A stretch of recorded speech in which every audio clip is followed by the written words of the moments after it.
तुम मुझे धमका रहे हो? तुम कि भाई साहब बात कर लो, हम बात करने आए, धमकाने नहीं आए। मैं एचएसओ को बुलाता हूँ, तुमको सबको अरेस्ट कराता हूँ।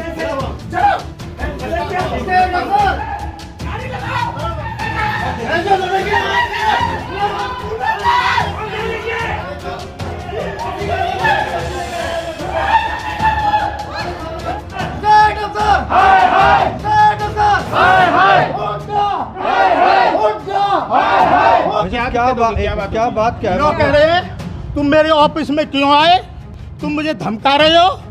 तुम कि भाई साहब बात कर लो, हम बात करने आए, धमकाने नहीं आए। पंचकुला में अतिक्रमण को लेकर लगातार कार्रवाइयां चलती नजर आ रही है। जैसे कि पंचकुला में देखा जाए तो एचएसवीपी का विभाग या फिर नगर निगम का विभाग लगातार कार्रवाइयां करता हुआ नजर आ रहा है। वहीं पर आज अगर जिस तरह से रेडी फड़ी वाली बात करी जाती है या फिर जो छोटे दुकानदार दबके के लोग होते हैं जिनका लगातार मुद्दा उठता है कि बड़े लोगों पर कार्रवाई नहीं होती है, लेकिन अब तो यहाँ पर ऐसी बातें भी उठने लग गई हैं कि एक तरफा कार्रवाई भी होती हुई नजर आ रही है। फिलहाल मैं एचएसवीपी के दफ्तर में हूँ और समय जो हो रहा है करीबन 7 बजे का समय हो रहा है। लाइटें जल चुकी हैं और जो मामला आपको बताने जा रहा हूँ वो करीब 3 बजे का है। और 3 बजे क्या होता है कि क्योंकि ग्रीनरी होती है और एक 604 नंबर फ्लैट सेक्टर 16 पंचकुला का मामला है जहां पर ग्रीनरी जो है या फिर जो पेड़ लगाए हुए हैं उसको तोड़ने का मामला जो है फिलहाल आता है। और जो मामला फिलहाल उसको देखते हुए लगातार जो है कहते हैं कि सामने पड़ोसी जो है वो कहीं राजनीतिक जो है कैरियर का इस्तेमाल करके राजनीतिक जो है कृतज्ञ करके इस तरह से हमारे साथ काम कर रहा है। लेकिन आपको फिलहाल बता दें जिस तरह से पहले भी ऐसा कारनामा हो चुका है, आज से 3 से 4 महीने पहले भी ऐसी वाकया हुआ था। लेकिन आज की बात करी जाती है तो आज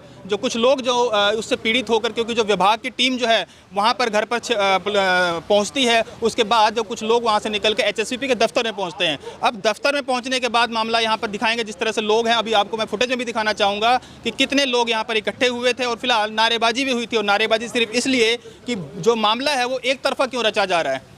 अगर कार्रवाई करनी है तो कार्रवाई दोनों तरफ क्यों नहीं हो रही है। हमारे प्लॉट के साथ में ही एक प्लॉट और है जिसके ऊपर कार्रवाई क्यों नहीं की जा रही है। हमारे सामने कार्रवाई क्यों नहीं की जा रही है। सबसे बड़ी बात कि पूरे पंचकुला में कार्रवाई क्यों नहीं की जा रही है। इस तरह के आरोप लेकर जो लोग यहाँ पर पहुंचे थे एचएसवीपी के विभाग में ईओ से मिलने, लेकिन यहाँ पर भी कहीं ना कहीं कहते हैं ना अभद्र भाषा का व्यवहार करते हुए दोनों नजर आए। जिस तरह से ऐसे दोनों के आरोप हैं। परिवार का आरोप है कि जो ईओ है उन्होंने हमसे अभद्र व्यवहार किया है और वहीं पर ईओ का जो है स्टेटमेंट है कि जो पब्लिक आई है हमारे साथ बात करने के लिए वो बात करना तो दूर हमसे मिसबिहेव करती हुई नजर आई। लेकिन फिलहाल बता दें आपको मामला है, दोबारा से बता देना चाहेंगे, सेक्टर 16 पंचकुला का है जहां पर एक पेड़ को काटने का मामला जो है लगातार विवादों में चलता आ रहा है। वहीं पर जो आर के लोग हैं उनका कहना यह है कि जो गाड़ियां खड़ी करने के लिए हमारे सामने जो पड़ोसी है वो गाड़ियां खड़ी करने के लिए लगातार राजनीतिक संबंध जो है उसका इस्तेमाल करता हुआ नजर आ रहा है। लेकिन फिलहाल ये मामला पहुंचा है एचएसवीपी विभाग में और देखना अब ये होगा कि क्या आगे निर्णय निकलता है। लेकिन उससे पहले बता दें एचएसवीपी विभाग के जो ईओ हैं इस पूरे मामले को लेकर जब हम पहुंचते हैं उनसे बातचीत करने के लिए तो क्या कुछ कहते हैं, पहले आप वो सुनिए। सर आज आपकी टीम गई थी सेक्टर 16 में 604 नंबर मकान पे पेड़ वगैरह काटने का मामला था, क्या था मामला पूरा? मामला जी इंक्रोचमेंट का है। हमने सेक्शन 18 हुड्डा 1970 का जो एक्ट है उसके तहत नोटिस दे रखा है और इस पूरे मैटर में दो पार्टीज़ का क्या मतलब, एक कंप्लेंट आ रही थी हमारे पास कि हुड्डा की जो लैंड है, जो सड़क की बर्म है, 604 के ओनर ने उसके ऊपर इंक्रोचमेंट कर ली है जिससे पैसेजेस वगैरह ब्लॉक हो रहे थे। और ये मैटर माननीय लोकायुक्त साहब के पास भी पेंडिंग पड़ा है और सिमिलरली जिसमें से एक पार्टी एग्रीव्ड होके सिविल कोर्ट में भी गई जिन्होंने इंक्रोचमेंट कर रखी है। माननीय सिविल कोर्ट ने कोई उनमें स्टे ग्रांट नहीं किया और अब इसकी इंक्रोचमेंट हटा के और हम अपनी रिपोर्ट पेश कर देंगे। उनके जो मकान के पहले भी एक मकान है उस पर तो आप कार्रवाई नहीं कर रहे? ना, उसमें इंक्रोचमेंट है नहीं। उसमें तो अगर आप देख के टाइलें लगी हुई हैं, प्लेन कितना हुआ है। टाइलें अगर लगा देते हैं तो क्या वो मतलब वैलिड है? टाइलें लगा के वहाँ पे पैसे और बर्म है हानू की, अदरवाइज तो लेटर सोनर हुड्डा भी टाइल ही लगाएगा। यहाँ तक भी आरोप है कि राजनीतिक संबंध, राजनीतिक जो है इसके ऊपर प्रेशर बनाया जा रहा है इस केस को ज़्यादा तोड़ने पड़ने के लिए। देखो जी, राजनीतिक कुछ नहीं होता, सारा मसला रूल के मुताबिक होता है। हुड्डा की परमिशन दे बिना एक्टिविटी करोगे तो I am custodian of that land and I have to proceed as per rule. What is the point of politics in it? इसमें तो कोई पॉलिटिक्स नहीं है। अगली क्या कार्रवाई होगी? हटाएंगे, साफ कर देंगे जी। वो तो आज इसमें कुछ विरोध था, हमारा मंडे को ड्राइव है, पुलिस फोर्स आ जाएगी, उसको यूज़ करके हटा देंगे।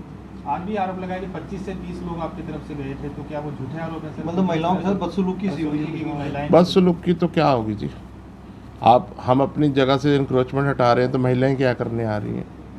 बदसलूकी क्या होगी जी?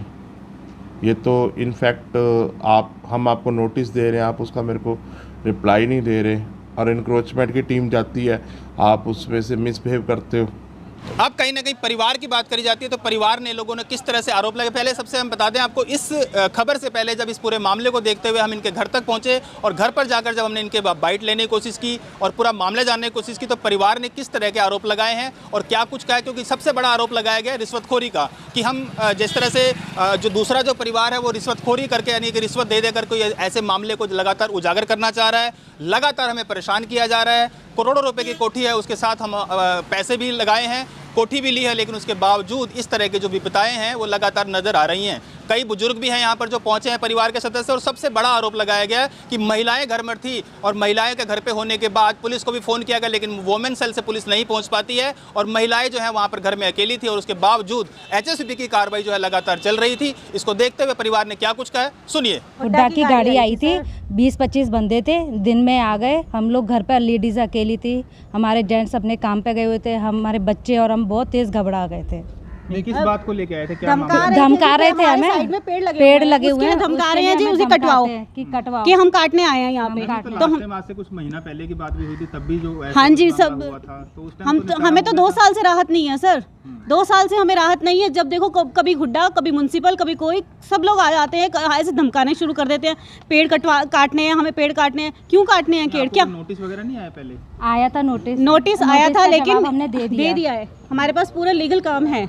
हाउस नंबर 586 जो हमारे पड़ोस भी नहीं लगते, पड़ोस से दूर है, इन्होंने हमें 2 साल से इतना परेशान कर रखा है कि घर के बच्चे, बुजुर्ग, जवान सब परेशान हो चुके हैं।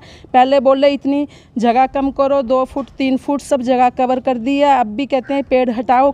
क्या करें? क्या इस कोठी को सेल कर दे, क्या बेच दे, क्या कहाँ जाएँ, क्या करें? परेशान हो गए हैं, दोपहर का टाइम है, सब सो रहे हैं। वो क्यों परेशान कर रहे हैं कि ये पेड़ हटाओ, मुझे गाड़ी खड़ी करनी है या बुजुर्गों की गाड़ी आनी है। पूरे पंचकुला के अंदर ये गली को नाप लो, किसकी गली, यदि इससे भी गली कम चौड़ी हो तो बेशक आप इस पेड़ को हटा दो। बराबर की गलियां सब बिना मतलब के परेशान कर रखा है। आज से 1 महीने पहले भी जो ऐसी अरे समाधान हुआ था, कुछ समाधान नहीं हुआ, दुश्मनाई पे उतरे हुए हैं। हर चौथे दिन कोई रिश्तेदार, कोई कहीं से आ रहा भाग के, कोई कहीं से आ रहा है कि देखें जाके क्या हो रहा है, कोई मोहाली से आ रहा है, कोई अम्बाला से आ रहा है, कोई चंडीगढ़ से आ रहा है। इतना परेशान कर रखा है, और जो आते हैं उनके पास कोई रिटर्न वर्क, कोई रिटर्न कॉपी कुछ नहीं है। आते हैं और बस कहते हैं कि हम काटेंगे, जब काटने की हम मना करते हैं तो लेके गाड़ी चले जाते हैं। हम इतना परेशान हो चुके हैं कि हम आपको बताएं। संबंध, कोई राजनीतिक संबंध बताए जा रहे हैं? हमें मालूम, हम तो ये कहते हैं कि जो हमारे यहाँ के पंचकुला के ज्ञानचंद गुप्ता जी हैं, कुलभूषण जी हैं, हमने पंचकुला के अंदर कोठी बनाई है, वो हमें सहयोग दे, हमारी कुछ हेल्प करे, हमारी कोई परेशानी को कवर करें कि ऐसी क्या बात है कि हम गलत हैं कि वो गलत हैं, ऐसा क्यों कर रहे हैं। धन्यवाद।